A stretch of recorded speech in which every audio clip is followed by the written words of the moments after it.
Kawadhi nyime ni jowuoth matiyo gi apaya ma Nakuru kochomo Eldoret obedo kod luoro tok apaya sienyore odhiambo mar tich adek bang' koth maduong' chwe kendo kelo kethruok mar apayano. Sienyruokno norocho chenro mag wuoth kod kelo dhung'ruok mag nyamburko.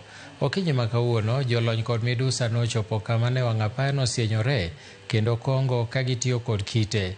Chenro mag wuoth ne oduoge wang'e, kata kamano jodak gi jogo matiyo kod apayano pod nonyiso luoro margi kaluwore kod chal mar wang' apayano ma giwacho ni kidek sienyore kuonde mamoko.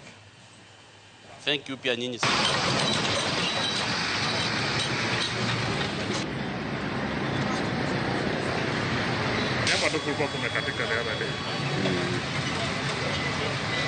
Basically, what we are witnessing here is a geological activity, and we are seeing what we call a pyroduct, which is existing below this area.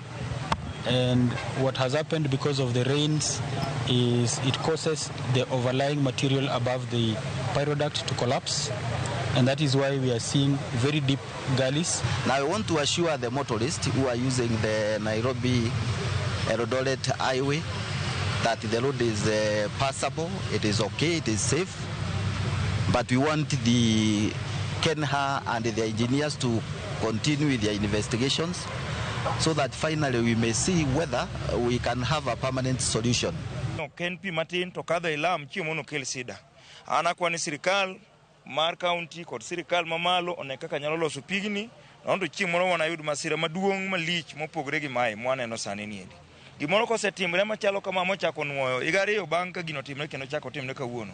Mato kawuono dhi ong'ado mana lam makok Nyasaye momake to jomoko dotho. Higa mokalo nomuomore to naneno mana ka giolelo. Nok gikawo gini ka gima en serious. Lakini gisani kore ka gineno ni en serious, lakini sirikandwa masani owuonda.